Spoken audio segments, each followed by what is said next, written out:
살아갈 수 있겠냐고요. 쉽지 않다는 거예요. 근데 베드로는 교회가 어떤 의식을 갖고 있어야 되느냐, 우리가 이미 구원을, 영광스러운 구원을 받았지만 이 구원이 다가 아니라 또 다른 영광이 있다는 거예요. 하늘에 간직해 두신 구원의 완성의 영광이 있는데 그 영광을 위해서 계속해서 움직이는 나그네로 살아야 된다. 그게 교회여야 된다. 이게 베드로가 이야기하는 교회론의 핵심이고 굉장히 중요한 메시지를 담고 있는 거예요. 그러니까 교회는 한 곳에 있는 게 아니에요. 교회는 계속해서 어떻게 해요?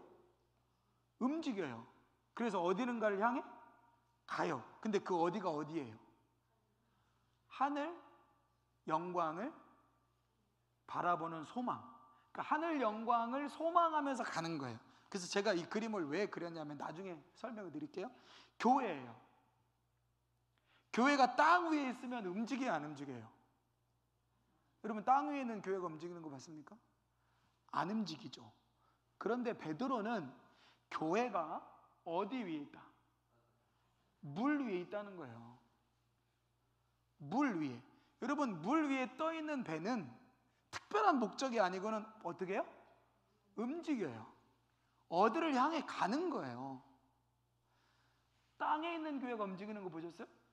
우리 교회가 뭐 내일에는 저 미추홀구 가 있고 일주일 뒤에는 저 뭐 십정동 가 있고 이러면 여러분 정신없잖아요? 땅 위의 교회. 그러니까 여러분 이미지를 딱 생각해 보세요. 베드로가 말하는 교회는 땅 위의 교회가 아니라 물 위의 교회다. 완전히 본질적으로 차이가 있는 거예요. 땅 위의 교회는 움직이지 않는다. 물 위의 교회는 움직인다. 어디를 향하여? 하늘 영광을 향하여 계속해서 움직여 나간다는 거예요. 자, 그러면 제가 중간에 까먹을 수 있으니까 생각날 때 말씀드릴게요. 땅 위에 있는 교회가, 물 위에 있는 교회가 절대적으로 하지 말 것. 이거 하면 큰일 나는 게 뭘까요? 네? 땅 위에 있는 교회는 괜찮아요. 그런데 물 위에 있는 교회는 이거 하면 큰일 나요. 네? 풍랑은 있어요. 늘 있어요. 배 구멍이 뚫어지면 현실적인 말고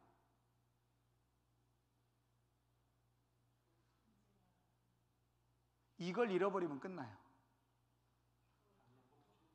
네? 목적지를 잃어버리면 끝나요.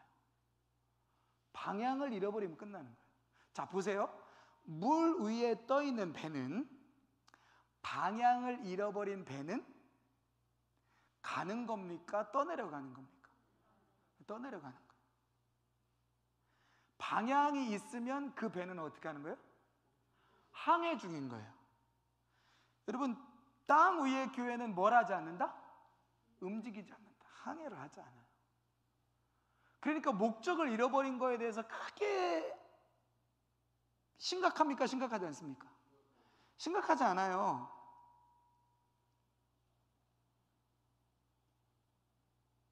그러니까 잘 생각해 보세요. 교회들이 방향도 없고 비전도 없어요. 그래도 별로 그렇게 큰 탈이 없어요. 왜? 땅 위에 있어서 그래요. 땅 위에 있는 교회라 그렇다니까요.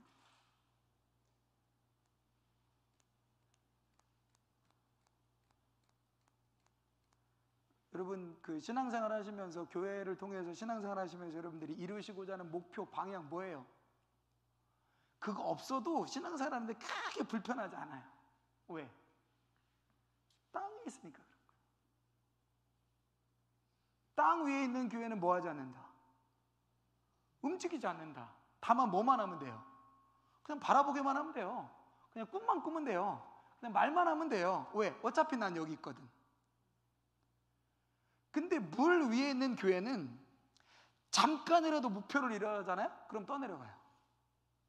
선장이 길을 딱 잡고 바람이 이렇게 분다. 그러면 어떻게 해야 돼요?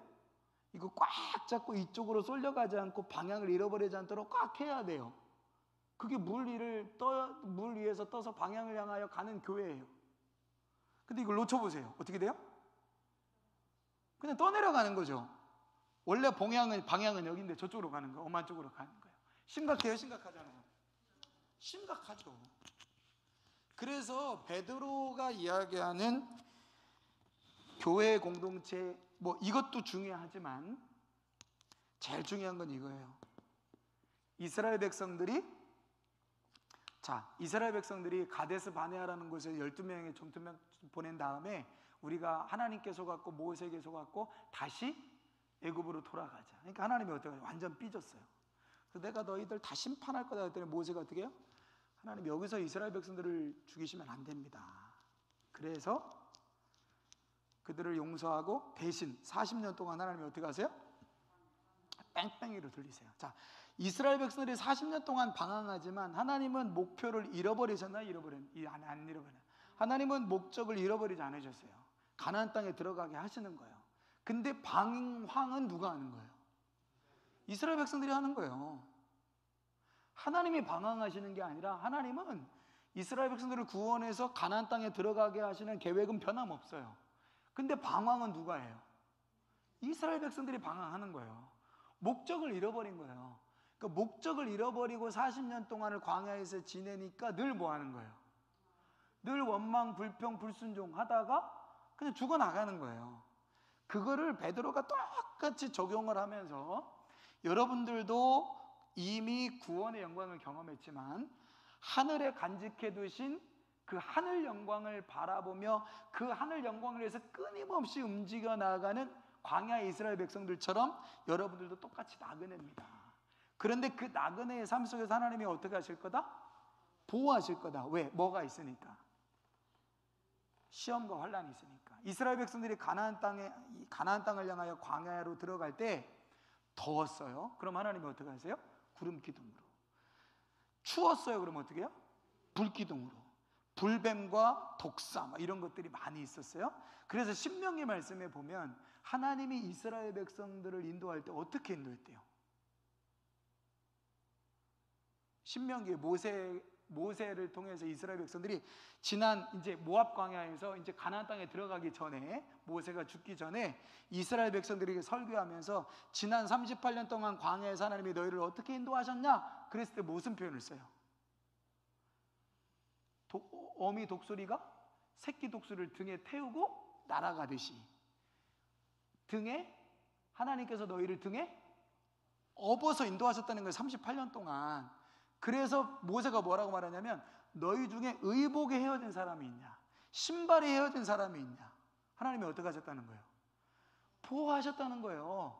38년 동안 너희들은 방황하고 너희들은 방황했지만 하나님이 그들을 보호하시면서 이끄셨다는 거예요. 그런데 그 안에는 방황하는 세대가 있고 순종하는 세대가 있었어요. 광야에서 태어난 세대는 순종의 세대로 여리고성을 무너뜨렸고 그 부모 세대는 출애굽을 했지만 방황의 세대가 된 거예요. 그렇죠? 그러니까 이스라엘 백성들을 생각해 보면 구원의 영광을 경험한 사람 중에 가나안 땅에 들어가는 영광을 경험한 사람이 있어요, 없어요? 없어요. 두 사람 빼고. 여호수아, 갈렙. 물론 애기들은 있겠죠. 그런데 가나안 땅에 들어가는 영광을 차지한 사람들은 다 뭘 몰라요? 출애굽의 영광을 몰라요. 이스라엘 백성들이 그렇잖아요. 그러니까 그 실패의 역사를 보면서 교회를 향하여 베드로가 여러분은 구원의 영광을 경험한 사람이지 않습니까? 그러니까 이스라엘 백성들이 하늘 영광을 바라보는데 실패했어요. 그러니까 여러분들이 실패하지 말라는 거예요. 실패하지 않으려면 여러분들이 누구라는 걸 인식해라? 나그네라고 하는 걸 철저하게 인식해라. 근데 나그네기 때문에 세상에서 다가오는 환난과 시험이 있을 거다. 근데 걱정하지 마라. 하나님이 여러분을 하나님의 능력으로 보호하실 거다. 그게 이제 베드로가 앞에서 교회란 어떤 것이냐라고 하는 것을 이제 이야기하고 있는 부분이라고 하는 거죠. 자, 그 다음에 이제 두 번째 부분이 어떤 거냐면, 자, 그러면, 자, 여기가 세상이에요. 하나님이 교회로 부르셨어요. 이게 교회예요. 이게 한 성도일 수도 있고 성도들의 집합체인 교회라는 공동체에 있어요. 이 교회라는 배가 이 세상에 이제 하나님이 띄우셨어요. 이 세상에. 그러면 목적지는 어디예요? 여기 영광, 하늘 영광이라고 하는 목적지를 향해서 이게 쭉 가겠죠. 쭉 가겠어요. 근데 이 교회라는 배가 어디에 있어요? 세상이라는 곳에 있어요. 그러니까 세상의 영향을 받을 수밖에 없죠. 그러니까 세상의 영향을 받을 수밖에 없는데, 다시 말씀드리지만 이 교회라는 배는 세상을 어떻게 하는 거다? 단순히 여기서 뿌리 내리고 사는 게 아니라 이 세상은 어떻게 하는 거다? 지나가는 거다. 지나가는 거다. 그래서 나그네다. 그럼 이 세상을 어떻게 지나갈 거냐? 이 세상을 어떻게 지나갈 거냐? 이제 그 얘기를 이제 할게요. 자, 2장 한번 보세요. 2장 11절.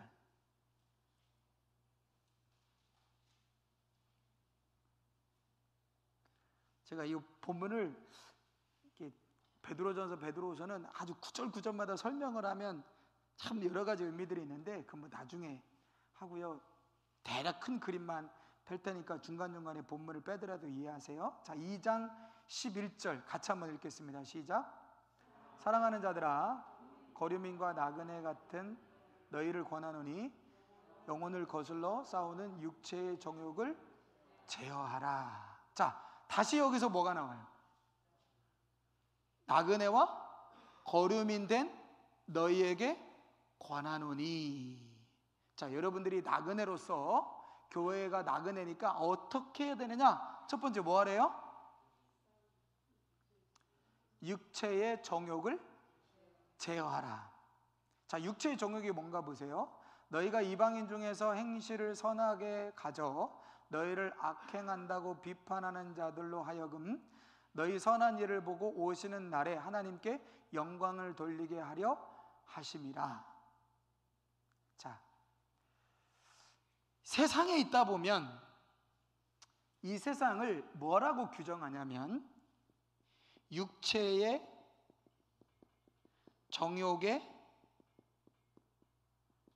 바다로 규정하는 거예요. 이 세상의 바다는 어떤 바다다? 육체의 정욕의 바다다. 육체의 정욕이 뭐예요? 육체의 정욕에는 뭐가 있어요?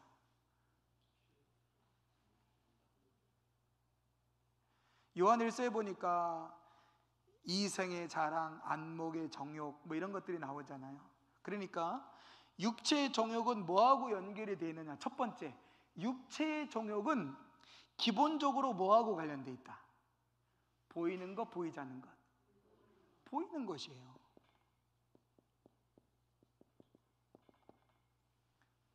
보이는 것에 관해서 관련되어 있는 게 육체의 정욕과 관련되어 있는 거예요. 반면에 교회는 아까 어디를 향해 간다고 그랬어요? 하늘 소망. 하늘 보여요, 안 보여요? 안 보이죠. 하나님이 보이지 않는 하늘에다가 소망을 간직해 두셨어요.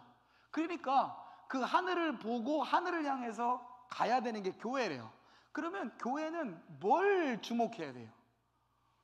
보이지 않는 것에 주목해야 돼요. 근데 세상은 기본적으로 뭘 주목해요? 보이는 것에 주목해요. 보이는 것에서 시작되어지는 게 정욕이에요.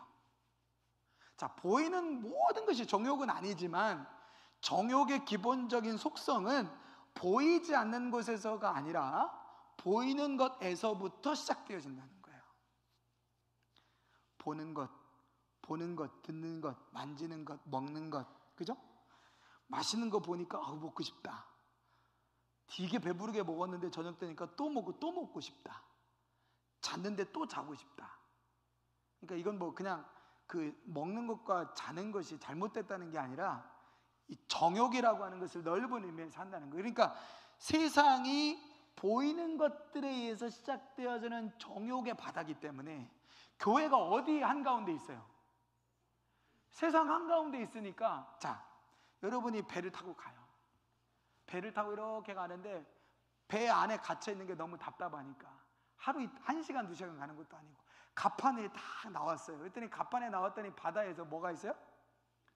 뭐 수영하는 사람도 있고 노는 사람도 있고 다 보는 거예요. 그럼 여러분 어떻게 하고 싶어요?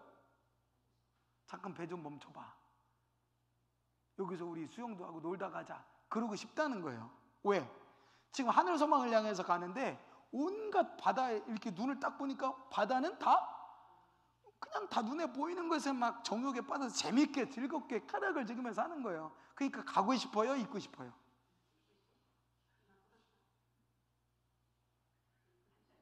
안 해보셨어? 가고 싶어요? 있고 싶어요? 그러니까 지금 내가 나그네로 가야 돼. 나그네로 가는데 가만히 보니까 여기 잔치 벌어졌네. 먹어보지도 못한 막 진짜 보쌈부터 시작해가지고 온갖 음식이 다 있어요. 나는 가야 돼. 자꾸 땡기죠. 야, 가지 말자. 여기 살자. 여기 복기 좋다. 잠깐 머물자. 우리가 살자는 건 아니잖아. 여기 잠깐만 있자. 그래서 앉아서 그 좀 먹을 수 있을까? 아, 어서 오라고. 세상이 막 반겨줘요. 먹어보라고. 먹어요. 맛있어요? 맛없어요? 너무 맛있어요. 근데 먹다 보니까 아, 이것도 먹어보래요. 이건 뭐냐니까 아, 이 동네에 맛있는 거를 먹어보니까 기가 막히게 맛있어요. 자, 가야 돼요. 가고 싶어요? 있고 싶어요? 아, 하루만 자고 가. 하루만 자고 보니까 잠을 자는데 왜 이렇게 편해요?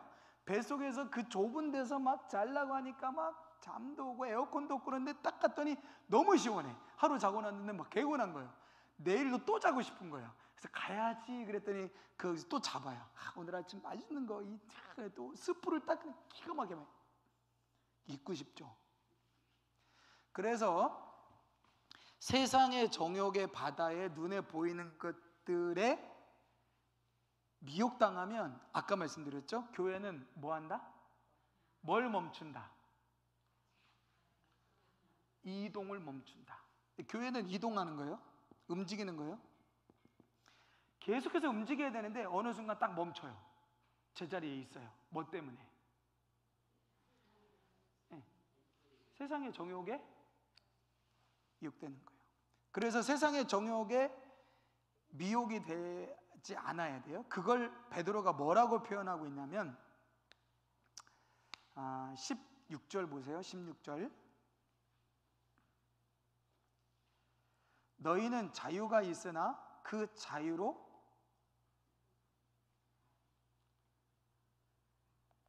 악을 잘하는 데 쓰지 말고 오직 하나님의 종과 같이 해라. 자, 이상한 말을 합니다. 베드로가 너희는 자유다 종이다. 자유인이래요, 종이래요? 자유인이래요, 종이래요? 뭐라고 되어 있습니까? 너희는 자유가 있으나 그 자유로 악을 잘하는 데 쓰지 말고 오직 하나님의 종과 같이 하래요. 자, 기본적으로 교회는 자유가 있습니까? 없습니까? 있죠. 자유인이에요. 근데 이 자유를 어디다 쓰래요? 종이 되는 데 쓰래요.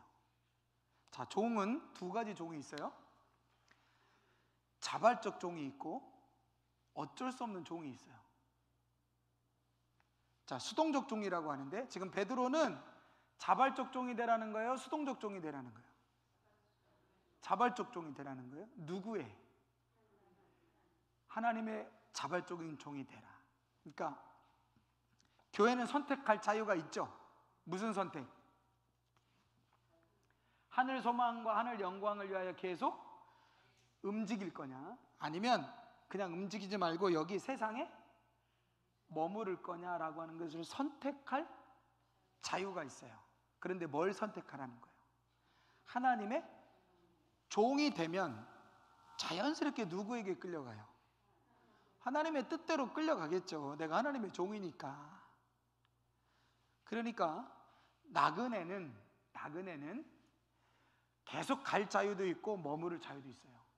그런데 이 자유를 내가 해보겠다, 내가 하늘 영광을 이루어 가는 길에 내가 가겠다, 이렇게 하면 세상을 이긴다, 못 이긴다? 절대 못 이긴다. 그러니까 여러분이, 우리도 똑같아요. 신앙생활 할 때 내가 구원받은 영광은 얻었지만 하늘 영광을 얻기 위해서 내가 이 땅에 나그네로 살겠다. 이 땅은 그냥 지나가는 거다. 내가 궁극적으로 얻을 것은 하늘 영광이다. 그 하늘 영광을 위해서 난 살겠다. 그래서 막 결심하고 내가 할 거야, 내가 하늘 영광을 위해서 계속 움직일 거야, 이러면 100% 누구에게 진다?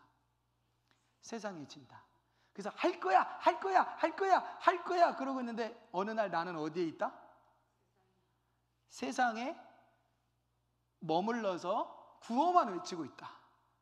갑니다이? 곧 가요이? 저 여기 있는 거 아니에요. 금방 갈 거예요.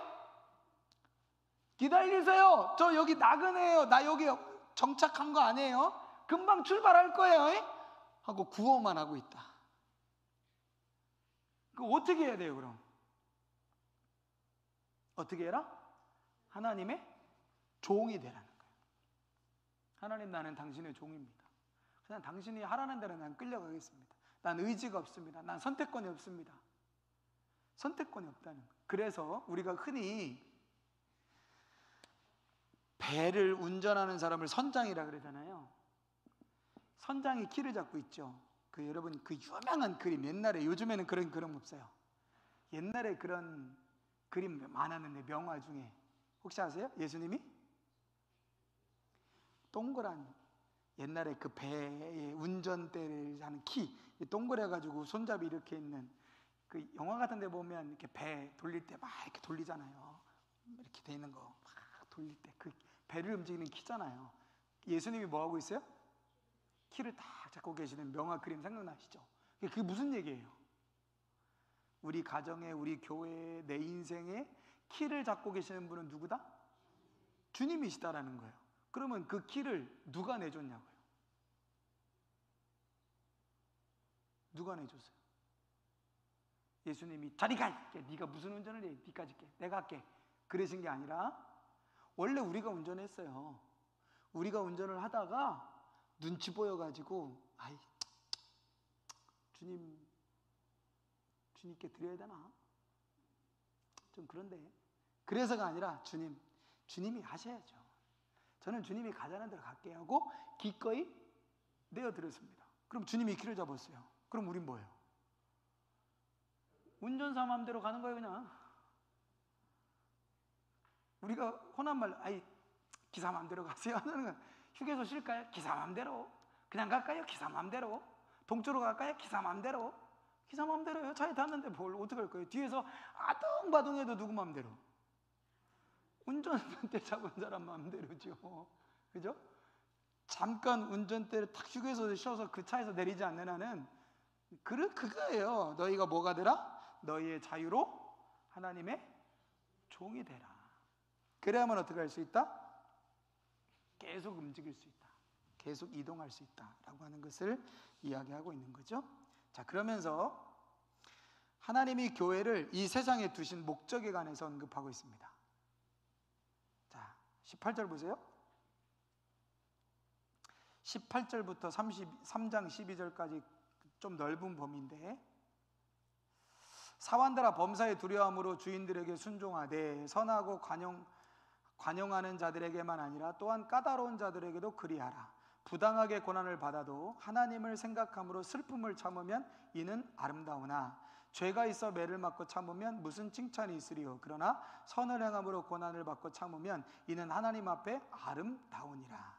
이를 위하여 너희가 부르심을 받았으니 그리스도도 너희를 위하여 고난을 받으사 너희에게 본을 끼쳐 그 자취를 따라오게 하려 하셨느니라. 그가 죄를 범하지 아니하시고 그 입에 거짓도 없으시며 욕을 당하시되 맞대 욕하지 아니하시고 고난을 당하시되 위협하지 아니하시고 오직 공의를 심판하신 이에게 부탁하시며 친히 나무에 달려 그 몸으로 우리 죄를 담당하셨으니 이는 우리로 죄에 대하여 죽고 의에 대하여 살게 하려 하심이라. 그가 채찍에 맞음으로 너희는 나음을 얻었나니 너희가 전에는 양과 같이 길을 잃었더니 이제는 너희 영혼의 목자와 감족다 되신 이에게 돌아왔다.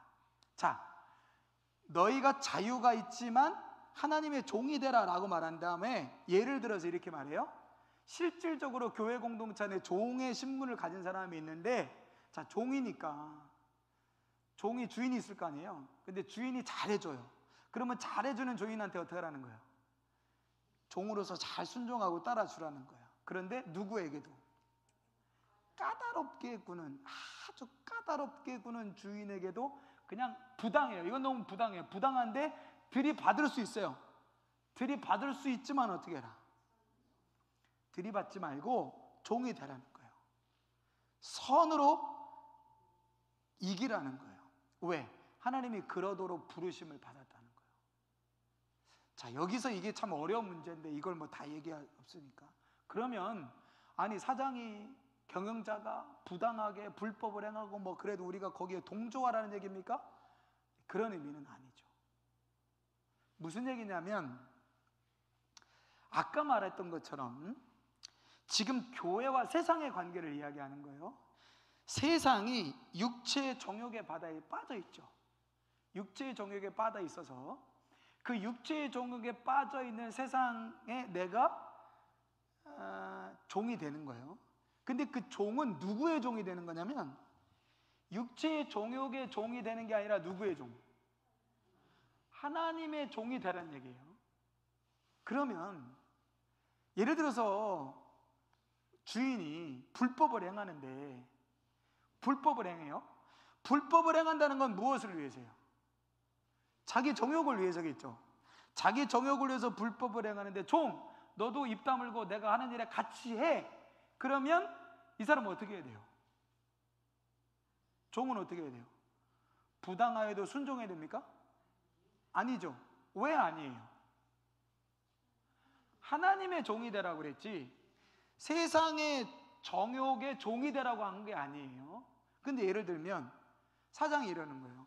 내가 이렇게 하려고 그랬는데 불법이지만 이렇게 눈 감어. 이렇게 할 거야? 너도 눈 감어. 눈 감으면 2%. 나 8대 2. 종이지만 내가 좀 대우해 줄게. 8대 2 그랬어요. 그러면 이 종이 어떻게 해요? 그렇지. 성경에 부당한 일을 당해도 순종함으로 선을 행함으로 하라 그랬지. 네, 순종해야지. 그러면 그게 왜 순종하는 거예요? 그 사람은 2%에게 자기에게 떨어지는 정욕 때문에 하는 거예요. 그건 하나님의 종이 되는 게 아니에요. 그러니까 잘 구분을 하셔야 돼요. 부당하게 그냥 아무 이유 없어요. 그냥 내가 싫은가 봐. 나만 보면 까칠까칠하게 해. 왜 그래요 도대체? 사장님은 다요? 한번 내 더러워서 내가 안 다닌다니까? 이렇게 하고 싶은데 저렇게 성질이 못된 사람이 있구나. 그래도 어떻게 내가 참자. 다들 싫어해요. 다들 한번 들이받고 싶고 하고 실제로 들이받아. 근데 나는 그렇게 하지 말아야지. 나라도 참아주고 나라도 동의해줘야지. 그거는 선한 거잖아요. 부당한 것에 대해서 까칠한 것에 대해서 맞서지 말고 종이 되라. 그런 선택을 해야만 뭐 할 수 있다는 거예요. 세상에 끌려가지 않고 세상에서 하늘 영광을 위해서 계속해서 이동할 수 있게 되어진다. 그런 예를 들은 거죠. 근데 누가 그렇게 하셨다는 거예요?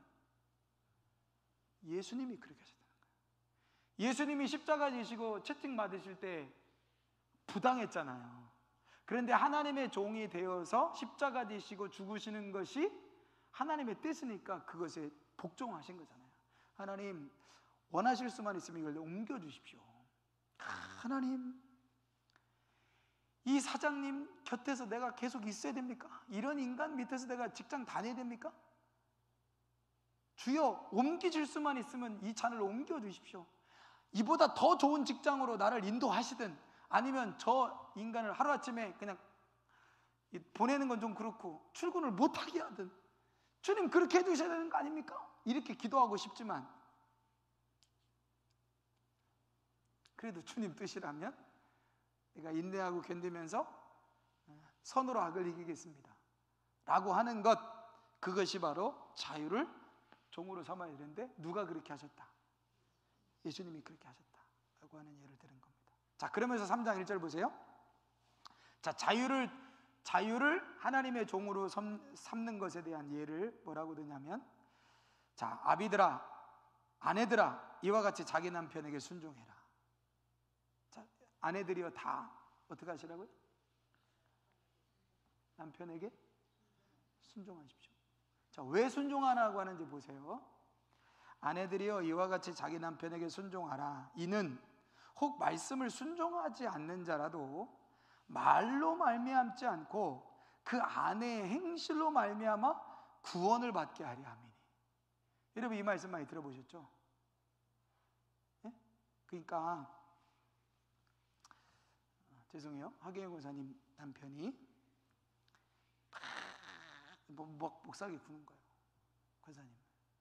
근데 주변에 하경영 권사님 남편 주변에 그 남편에게 복음 전하는 사람도 많고 예수 믿어라 하는 사람도 많고 전도하는 사람도 많고 되게 많아.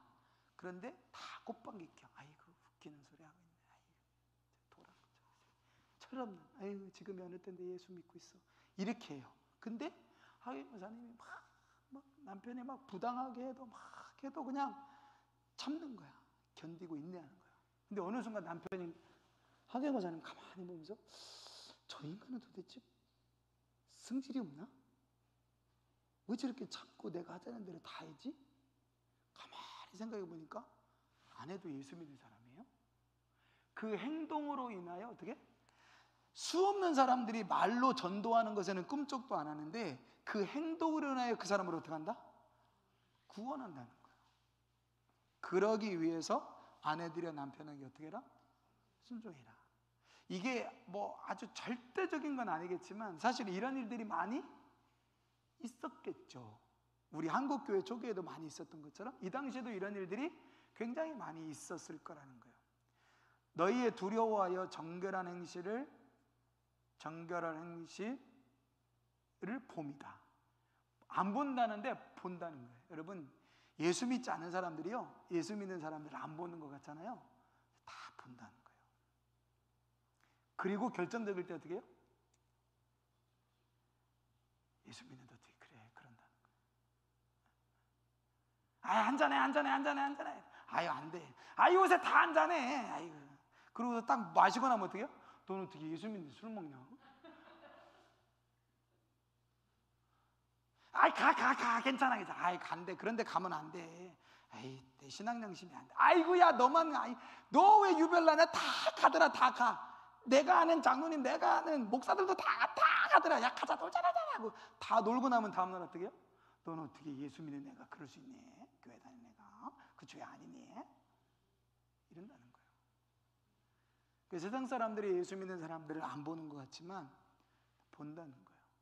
이따가 또 나옵니다, 그런 얘기가. 자, 너희의 단장은 머리를 꾸미고 금을 차고 아름다운 옷을 입는 외모로 하지 말고. 남편이 향수 뿌리고 옷 단정하고 퇴근하고 돌아오면 그 옷 때문에 아유 남편님 오셨어요 하고서 막 화장 진하게 하고 막 꽃 단장하고 막 이쁘게 하고 어서 오세요, 서방님 오시 왔어요, 이런 행실을 보는 게 아니고 말과 행실의 거룩한 믿음의 행실을 본다는 거예요.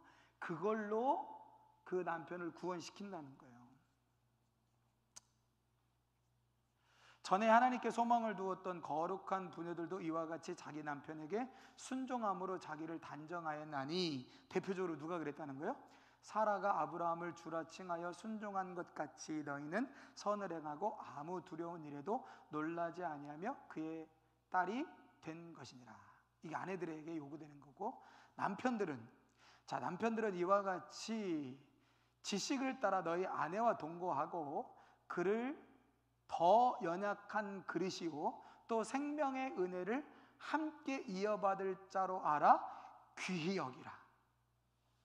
이는 너희 기도가 막히지 아니하게 하려 함이라. 그러니까 그때도 뭐 지금 우리는 많이 달라졌지만 그때도 대표적으로 우상 숭배가 심했다 그랬잖아요. 그리고 그 우상 숭배는 대부분 뭐하고 음란하는 것과 연결이 되어 있었고, 일부 다처제 제도는 아니지만 남성들의 성적인 부분이 좀 자유로웠다는 거예요.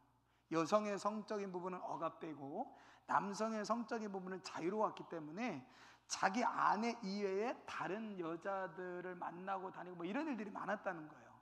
그런데 어떻게 하라는 거예요? 지식을 따라 너희 아내와 동거하라는 거예요. 그러니까 아내가 있는 사람은 지식, 그러니까 이 아내가 누구고 이 아내가 어떤 존재고 하는 그 관계에 대한 지식을 따라 이 여자 저 여자 다른 여자 이렇게 만나면서 살지 말고 그 아내와 동거하면서 그를 어떻게 여겨라? 더 귀하게 여겨라. 그를 더 귀하게 여겨라. 그러면 여러분 1절부터 6절까지는 누구한테 하는 얘기예요? 아내한테 하는 거예요? 남편한테 하는 거예요? 아내들한테 하는 거죠. 7절은 누구한테 하는 거예요? 남편한테 하는 거예요. 그러니까 남편들은 뭘 새겨 듣고? 8절을 새겨 듣고, 아내들은 뭐를 새겨 듣고? 남편은 7절을 새겨 듣고 아내들은 1절부터 6절을 새겨 들어야죠. 근데 우린 거꾸로 하잖아요. 남편들은 1절부터 6절까지를 암송하고 아내들은 7절을 암송하고. 그죠? 그래서 아내들이 이 말씀 배운 다음에 집에 들어가서 어떻게 해요? 성경에 뭐라고 되어 있는지 알아? 인간아? 인간아? 인간아. 성경의 말이야. 응? 인간아. 아내를 지식에 따라 동거하고 더 존귀하게 여기고, 그러면 기도가 막힌데 인간아. 나를 존귀하게 여겨봐. 성경 말씀이야. 이거는 누가 하는 말이라고요? 남편이 해야 될 말이에요. 에베소서도 마찬가지. 남편들아, 아내 사랑하기를 교회가 주님이 교회를 사랑하듯 해라. 남편들아, 아니죠, 아내들아 남편에게 순종하기를 그리스도께서 하나님께 복종하신 것처럼 해라. 남편들아 아내를 사랑해라. 그리스도가 교회를 사랑하듯 해라. 이렇게 됐어요. 근데 그걸 거꾸로 외우죠. 남편은 뭘 외워요? 아내들이여 남편에게 복종해라. 그 말씀을 외워갖고 들이밀고, 남편은 뭘 외워요? 아내들이여 남편에게 복종하란다. 그러면 이게 말씀이 은혜가 돼야 되는데 싸움의 대상이 돼요. 네가 먼저 나를 존귀히 여겨봐라. 내가 존귀한 얘기나. 네가 나를 왕비로 대접해봐. 그럼 내가 왕으로 대접하지. 그럼 남편은 네가 나를 왕 취급해봐라. 너는 내가 왕비 안 해주나. 서로 그러고 있는 거죠. 그죠? 그게 뭐다? 세상이다. 자, 그래서 이게 부르신 목적인데 뭐 하라고요? 자유를 하나님의 종 되는 일에 사용해라. 그래야 뭐 할 수 있다? 계속해서 이동할 수 있다.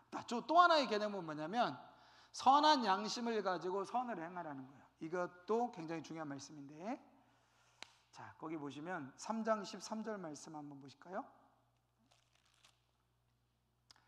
또 너희가 열심으로 선을 행하면 누가 너희를 헤아리요. 그러나 의를 위하여 고난을 받으면 복이 있는 자니 그들이 두려워하는 것을 두려워하지 말며 근심하지 말고 너희 마음에 그리스도를 주로 삼아 거룩하게 하고 너희 속에 있는 소망에 관한 이유를 묻는 자들에게 대답할 것을 항상 준비하되 온유와 두려움으로 하고 선한 양심을 가지라. 이는 그리스도 안에 있는 너희 선행을 욕하는 자들로 그 비방하는 일에 부끄러움을 당하게 하려 함이라. 선을 행함으로 고난을 받는 것이 하나님의 뜻일진데 악을 행함으로 고난을 받는 것보다 더 낫다. 자, 우리가 선을 행해요. 선을 행하는데 악을 행하는 사람들이 비난을 해요. 선을 행한다고. 저 바보 같다고. 마치 누구의 이야기 같아요? 노아의 방주 이야기. 자, 노아가 방주를 짓습니다. 하나님의 뜻이잖아요. 방주 짓는데 사람들이 어떻게 해요? 비웃어요. 조롱하고 비웃어요. 조롱하고 비웃었는데 그게 언제 역전이 돼요? 비가 내리기 시작해서 물이 차오르기 시작할 때. 그러니까 세상은 너희들의 선행을 비방할 것이다. 그런데 그 비방은 받아라. 악을 행함으로 인하여 비방을 받는 것보다, 야, 예수 믿는 사람이 어떻게 그럴 수 있냐 하고 조롱받고 비난을 받는 것은 안 되지만, 선을 행해서 나는 선을 행하는데 그들이 이해하지 못해서 조롱하고 비난하는 건 받아라. 왜? 나중에 그것이 어떻게 돼요? 그게 영광이 되는 거예요. 자, 이게 바로 이제 이렇게 쭉 계속해서 이동해 갈 수 있는 방법이다라고 하는 겁니다. 자, 마지막 단락인데요. 이제 4장 보시죠. 시간이 없으니까 좀 빨리 가겠습니다. 그리스도께서 이미 육체의 고난을 받으셨으니 너희도 같은 마음으로 갑옷을 입으라. 이는 육체의 고난을 받은 자는 죄를 그쳤습니다. 그 분노는 다시 사람의 정욕을 따르지 않고 하나님의 뜻을 따라 육체의 남은 때를 살게 하려 함이라. 너희가 음란과 정욕과 술 취함과 방탕과 향락에 무법한 우상 숭배를 하여 이방인의 뜻을 따라 행한 것은 지나간 때로 족하다. 자, 예전에는 어떻게, 예수 믿기 전에, 구원의 영광을 경험하기 전에는 누구처럼 살았다는 거예요? 이방인처럼 정욕과 술 취함과 방탕에 의해서 살았다는 거예요. 근데 그건 그때로 족하다. 이제는 다시 그리로 돌아가지 말라는 겁니다. 이러므로 너희가 그들과 함께 그런 극한 방탕에 다름질하지 아니하는 것은 그들이 이상히 여겨 비방하나 그들이 산자와 죽은 자를 심판하기로 예비하신 이에게 사실대로 고하리라. 여러분, 이 말씀이 참 재밌는 말씀인데, 자, 이래요. 자, 제가 예수 믿기 전에, 구원의 영광을 경험하기 전에 이방인들과 똑같이 살았어요. 술 취함과 방탕과 정욕대로 살았어요. 그런데 구원의 영광을 딱 경험하고 나니까 이제 그거 안 하려고 그래요. 그랬더니 나하고 같이 했던 그 사람들이 어떻게 해요? 너 왜 안 해? 왜 안 해? 사람 변하면 죽는데 그렇게 변하는 거 아니야. 갑자기 변하면 안 돼. 그러면서 막 비방하고 조롱해요. 그렇죠? 근데 그 비방과 조롱에 그런가? 사람 갑자기 변하면 죽지. 너무 갑자기 변하면 안 되지. 슬슬 변해야 되겠지. 그치? 그래요. 천천히 변하자. 근데 나 어쨌든 천천히 변할 거니까 좀 도와줘라. 그러고서 다시 돌아가면 어떻게 해요? 말짱 꽝이죠. 자, 그래서 나는 변해서 이전 걸 안 해요? 그랬더니 그 사람들이 막 너 어떻게 그럴 수 있냐, 배신이다, 막 그러게 조롱합니다. 그런데 막상 무슨 일이 일어나느냐, 심판자 앞에 섰을 때 그들이 나에 대해서 뭐 한다는 거예요? 에? 뭔 얘기인지 모르세요? 심판자 하나님 앞에 섰을 때 그들이 내 삶을 어떻게 해준다는 거예요? 증언해 준다는 거예요. 뭐라고? 하나님, 제가 꼬셔봤거든요. 근데 완전 변했더라고요. 누가 증언해 주는 거예요? 비방하고 조롱했던 그 사람들이 하나님 앞에 섰을 때는 그들이 내 삶을 증명해 주는 거예요. 그 얘기예요. 지금 이 얘기가 재밌는 표현이잖아요. 그죠? 같이 도둑질했던 사람인데 나 이제 도둑질 안 한다 그랬더니 아직도 못 끊는 사람, 야, 너 나 이번에 큰 거 안 끊었는데 와서 망이라도 받아라? 나 안 해. 너 배신이야 막 이러는데 안 해요. 몇 년 지나서 또 찾아왔어. 야, 이번에 진짜 큰 거냐? 내가 지난번에 한번 성공해가지고 대박 났거든. 이번에 대박 나는데 5대5 내가 6 넣어줄게. 나 사갈게. 한번 하자 그랬더니 나 안 해. 그래, 저 새끼 돌았다 미쳤다. 저 예수쟁이 됐다. 저 완전 돌아서 돌아야 돼서 미쳐서 단단히 미쳐서 막 그랬는데 막상 하나님 앞에 심판 때 딱 갈 때니까 그 친구가 뭐예요? 저기요, 하나님이요, 쟤요 진짜 변했어요. 제가 꼬셔봤는데 안 넘어왔어요. 그렇게 증언한다는 얘기예요. 이게 그런 얘기예요. 자, 그래서 오히려 어떻게 해야 되느냐? 세상의 비난을 받아라. 내가 선한 일을 하고 내가 옳은 일을 하고 내가 선한 양심을 따라 행하는데 세상 사람들이 그걸 이해를 못 해가지고 나를 비난하고 조롱한다면 그냥 그 비난과 조롱을 받아라. 오히려 받아라. 그러니까 세상과 다른 삶을 살아라. 그러면 나중에 그게 어떻게 된다는 거예요? 완전히 역전이 되어진다라고 하는 걸 이야기하는 거죠. 자, 그러면서 세상을 이기는 교회가 돼야 돼요. 자, 4장 7절에서 11절, 이게 중요한 말씀이니까. 그러면 이 교회가 세상을 이기는 교회가 되는 모습은 어떤 모습인가? 자, 보세요. 7절입니다. 같이 한번 읽어볼게요. 7절부터 11절까지 천천히 읽겠습니다. 시작. 만물의 마지막이 가까이 왔으니 그러므로 너희는 정신을 차리고 근신하여 기도하라. 무엇보다 뜨겁게 서로 사랑할지니 사랑은 허다한 죄를 덮느니라. 서로 대답하기를 원망 없이 하고 각각 은사를 받은 대로 하나님의 여러 가지 은혜를 맡은 선한 청지기 같이 서로 봉사하라. 만일 누가 말하려면 하나님의 말씀을 하는 것 같이 하고 누가 봉사하려면 하나님이 공급하시는 힘으로 하는 것 같이 하라. 이는 범사에 예수 그리스도로 말미암아 하나님의 영광을 받으시게 하려 함이니 그에게 영광과 권능이 세세에 무궁하도록 있느니라. 아멘. 자, 그러면 저 교회가 지금 세상을 이기면서 계속해서 하늘 영광을 바라보면서 계속해서 움직이는 교회구나 라고 하는 것을 어떻게 알 수 있냐는 거예요. 첫째, 뭐 한다? 근신하여 기도한다는 거예요. 마지막 때가 가까이 왔으니 정신을 차리고 근신하여 기도한다는 거예요.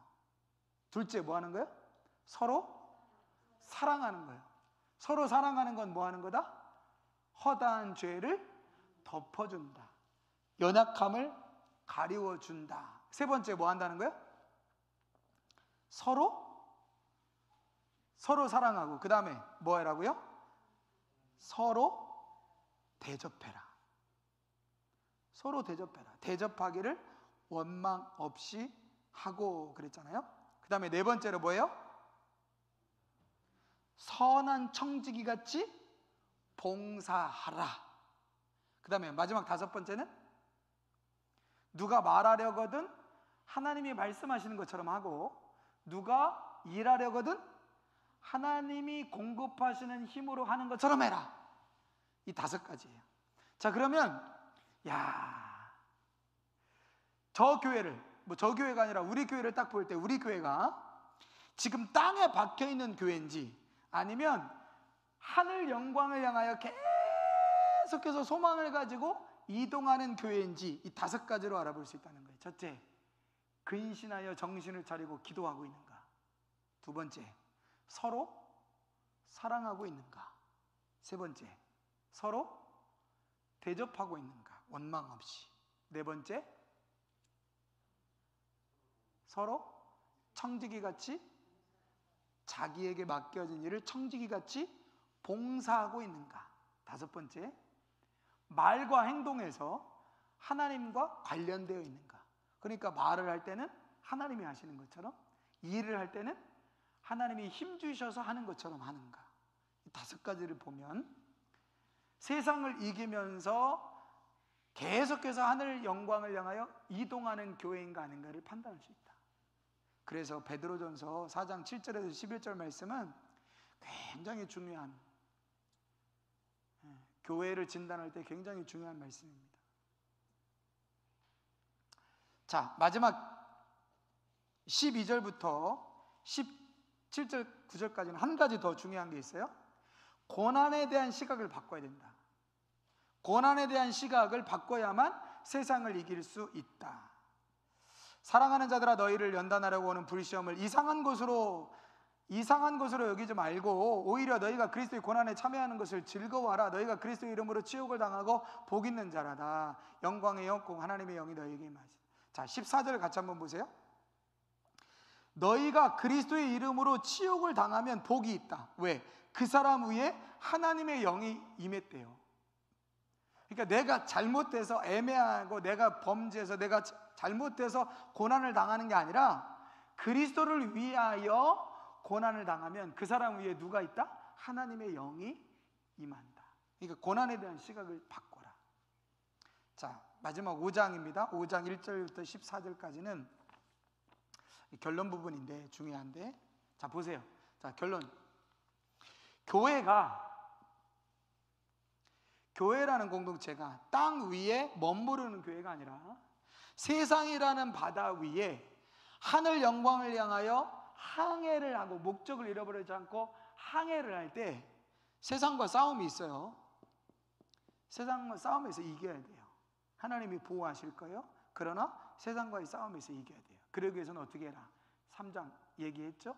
그런데 결정적으로 교회에게 진짜 필요한 게 뭐냐? 이 모든 일들이 뭐 서로 사랑하고 청지기로 봉사하고 또